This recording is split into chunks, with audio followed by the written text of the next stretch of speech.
પ્રભુના વચનોના માટે આપણે પ્રભુની સ્તુતિ કરીએ છીએ. ભલાવ દેવના વિશ્વાસુપણાને સમજવું બહુ જરૂરી છે કે દેવ વિશ્વાસુ છે. પ્રભુ કદી પણ જે લોકો તેમને શોધે છે, તેમને પોકારે છે, તેમને મૂકી દેતા નથી.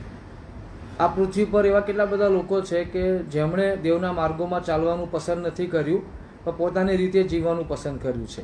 સાથે એવા લોકો પણ છે કે જેમણે દેવને પોતાના પ્રભુ અને માલિક બનાવીને જીવવાનું પસંદ કર્યું છે અને જીવી રહ્યા છે. આ વચનો એ વ્યક્તિઓ માટે છે જેમણે ઈસુ ખ્રિસ્તને પોતાના પ્રભુ તરીકે સ્વીકાર્યા છે, કબૂલ કર્યા છે. અને વાલો બાઇબલ આપણને એવું શીખવે છે, પ્રભુ વિશ્વાસુ પ્રભુ છે. અને એ જ વિશ્વાસુ પ્રભુની એક પ્રભુની એક પ્રોમિસ જે છે એ હું તમારી સાથે શેર કરવા માગું છું. તો પ્રભુએ જે પ્રોમિસ આપ્યું છે, ગીતશાસ્ત્ર 22 અને તેની 24મી કલમ જે આ પ્રમાણે લખ્યું છે, ધ્યાનથી સાંભળજો. તમારી પાસે બાઇબલ હોય તો તમે બાઇબલ પણ ઓપન કરજો. કેમ કે તેમણે દુઃખીઓના દુઃખને તુચ્છ ગણ્યું નથી. શું લખ્યું છે? દેવે જે માણસો દુઃખી છે ને તેમના દુઃખને તુચ્છ ગણ્યું નથી. પછી આગળ લખ્યું છે, તેમનાથી તે કંટાળ્યા નથી અને તેમનાથી પોતાનું મુખ ફેરવ્યું નથી, પણ તેમણે તેમને અરજ કરી, વિનંતી કરી, ત્યારે તેમણે તેમનું સાંભળ્યું. બહુ મોટું વચન છે આપણા માટે કે દેવ તેમના દુઃખને તુચ્છ ગણતા નથી. આજે કદાચ તમારા જીવનમાં કોઈ બાબતનું દુઃખ છે, તમને એવું લાગે છે કે મારા જીવનમાં હું આગળ વધવા માગું છું પણ વધી નથી રહ્યો કે નથી વધી રહી. તમારા જીવનમાં એવું લાગે છે કે મારા પરિવારમાં શાંતિનું વાતાવરણ નથી, એનું દુઃખ છે. બાળકોનું દુઃખ છે કે બાળકો એમના અભ્યાસમાં આગળ નથી વધી રહ્યા, કે બાળકોના જીવનમાં જે બ્લેસિંગ આવવાના હોય એ નથી આવી રહ્યા, તમને એનું દુઃખ છે. તમે બહુ બધી મહેનત કરો છો પણ એ મહેનત પ્રમાણે તમને સફળતા મળતી નથી, એ વાતનું દુઃખ છે. કદાચ તમારી કોઈ કદર કરતું નથી, એ વાતનું તમને દુઃખ છે. તમે તમારા પરિવારના માટે પુષ્કળ મહેનત કરી રહ્યા છો પણ તમે જે બાબતો જોવા માગો છો નથી બની રહી, એનું દુઃખ છે. વલાવ આ વચન એમ કહે છે કે દેવ તમે જે દુઃખ વેઠો છો એ દુઃખને તુચ્છ ગણતા નથી. ઘણી બધી વાર લોકો એમ કહેતા હોય છે કે મેં મારા પરિવાર માટે આ પ્રમાણે કર્યું, તો પરિવારના બીજા જ સભ્યો એમ કહેતા હોય છે એમાં તમે શું નવાઈ કરી, એમાં તમે શું નવાઈ કરી. એ બધું બધા જ કરતા હોય છે. પણ અહીંયા લખ્યું છે કે તમારા દુઃખને, તમારી મુશ્કેલીઓને, તમારા બલિદાનોને કોઈ જોતું હોય કે ના જોતું હોય, પણ દેવ તમારા દુઃખો જોઈ રહ્યા છે વાલાઓ. અને ફક્ત જોઈ રહ્યા છે તેટલું જ નહીં, પણ દેવ એવું ચાહે છે કે તમે જે દુઃખમાં છો એ દુઃખમાંથી તેઓ તમને બહાર કાઢે. એટલા માટે મેં શરૂઆતમાં કહ્યું કે પ્રભુ વિશ્વાસુ પ્રભુ છે. આકાશ નીચેના પૃથ્વી પર જો કોઈ સૌથી વિશ્વાસુ હોય તો એ આપણા દેવ છે. અને એટલા માટે તમારું દુઃખ છે, કોઈ પણ પ્રકારનું દુઃખ છે, રાઈટ, તો એ દુઃખ લઈને તમે દેવની પાસે જાઓ. તમારા જીવનમાં મુશ્કેલી છે, દેવની પાસે જાઓ. બેસો તમારા ઘરમાં પ્રાર્થના કરવા માટે. માથીની સુવાર્તાના 6 અધ્યાયમાં પ્રભુ ઈસુએ કહ્યું કે જ્યારે તું પ્રાર્થના કરે છે ત્યારે તું તારી રૂમમાં જા અને પ્રાર્થના કર, અને ગુપ્તમાં જોનાર તારો બાપ તને બદલો આપશે. સો વાલાઓ, દેવે આ એક પ્રોમિસ આપ્યું છે કે તમે પ્રાર્થના કરશો, હું તમને આશીર્વાદ આપીશ, હું તમને બદલો આપીશ. તો પછી આપણે કોની રાહ જોવાની?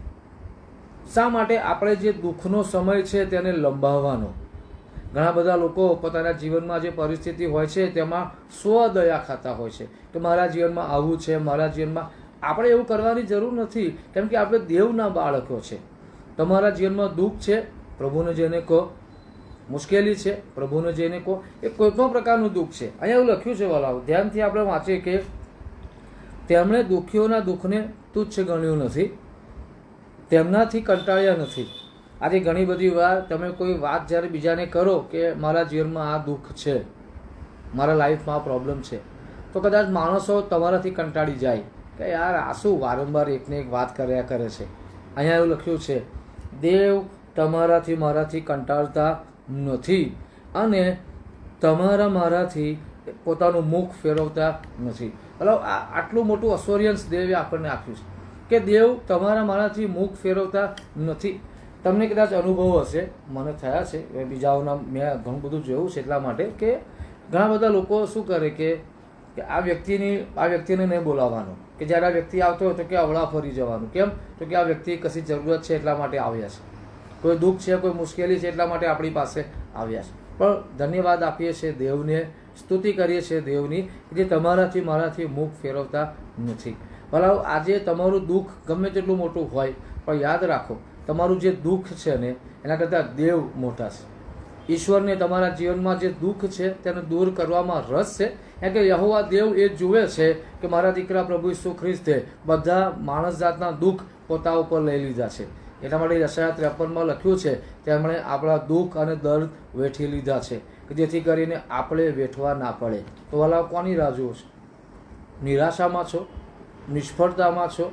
ઊભા થાવ, જાઓ દેવની પાસે, પ્રાર્થનામાં બેસો, તમારા જીવનની જે પરિસ્થિતિ છે તેને અનુરૂપ વચન લો, વચન લઈને દેવની પાસે જાઓ અને પ્રભુને કહો, પ્રભુ તમારું વચન કહે છે કે તમે દુઃખીઓના દુઃખને તુચ્છ ગણતા નથી, તો મારા જીવનમાં આજે આ દુઃખ છે તેનો તમારી પાસે લાવું છું કે પ્રભુ ઈસુના નામમાં તમે મારું દુઃખ દૂર કરો.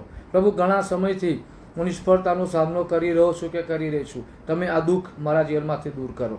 મારા બાળકોના જીવનોમાં પ્રશ્ન છે, ઘણી જગ્યાએ લગ્ન નથી થયા એ પ્રશ્ન છે, ઘણી જગ્યાએ લગ્ન થયા એ પ્રશ્ન છે. વોટ એવર જે કંઈ પ્રશ્ન હોય તમે દેવને જણાવો, તમારું દુઃખ દેવને જણાવો વાલાવો, અને ચોક્કસ પ્રભુ વિશ્વાસુ છે તમારા બધા દુઃખ દૂર કરશે, તમારી બધી મુશ્કેલીઓ દૂર કરશે, તમારા જીવનમાં એ શાંતિ સ્થાપન કરશે.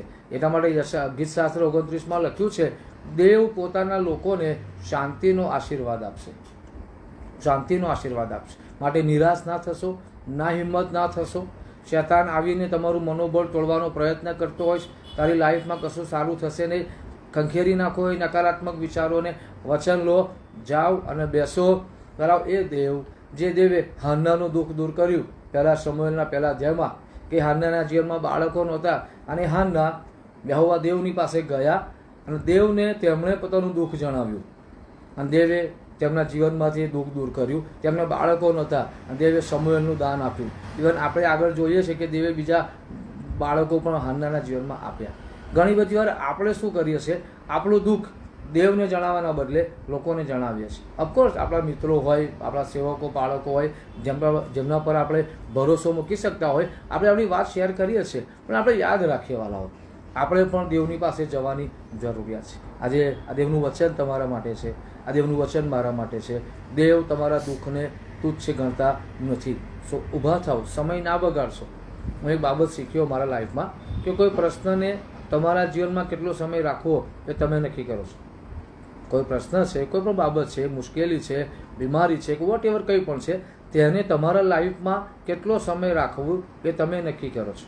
આજે તમારા જીવનમાં દુઃખ છે, મુશ્કેલી છે, પણ તમે બેદરકાર જીવન જીવશો, તમે આમ તેમ સમય બગાડ્યા કરશો તો એ દુઃખ વધતું ને વધતું જવાનું. પણ જો તમે દુઃખના સમયમાં, એ પ્રોબ્લેમના સમયમાં પ્રાર્થના કરવા માટે બેસી જશો, વચનનો ઉપયોગ કરશો, વચન હથોડા સમાન છે, એ બધું તૂટી જશે, તમે તેમાંથી બહાર આવશો, તમે તેમાંથી બહાર આવશો. સો પ્રભુ આજે તમારી મદદ કરે. અને દેવ તમારા દુઃખને તુચ્છ ગણતા નથી, ભલે માણસો ગણે, દેવ ગણતા નથી. સો દેવ તમને દુઃખમાંથી બહાર કાઢશે, દેવ તમને આશીર્વાદિત કરશે, દેવ તમારી આંખોમાંના આંસુ લૂછી નાખશે, દેવ તમને ખડક ઉપર ગોઠવશે. અને જે બાબતો આજે તમારા જીવનમાં તમને દુઃખી કરે છે ને, દેવ એ રીતે કામ કરશે કે જેમ ઇઝરાયલનો પીછો કરતા મિસરનું સૈન્ય લાલ સમુદ્રમાં ડૂબી ગયું ને, એમ આજે એ સગળી બાબતો પ્રભુ ઈસુ નાઝારીના નામમાં એ ડૂબી જશે. એ તમારા જીવનમાંથી કાયમ માટે દૂર થશે. એ જે પ્રશ્નો તમે આજે જુઓ છો, જે દુઃખો આજે તમે જુઓ છો, પ્રભુ ઈસુના નામમાં એ કાયમ માટે રિમૂવ થશે. તમારા જીવનમાં દેવનું અજવાળું આવશે, દેવના આશીર્વાદો આવશે, જે પેઢી દર પેઢીના હશે, પેઢી દર પેઢીના હશે. આમેન. પ્રભુ આજના વચન દ્વારા તમને ખૂબ આશીર્વાદિત કરે, તમારા બધા દુઃખ દર્દ પ્રભુ દૂર કરે. God bless you.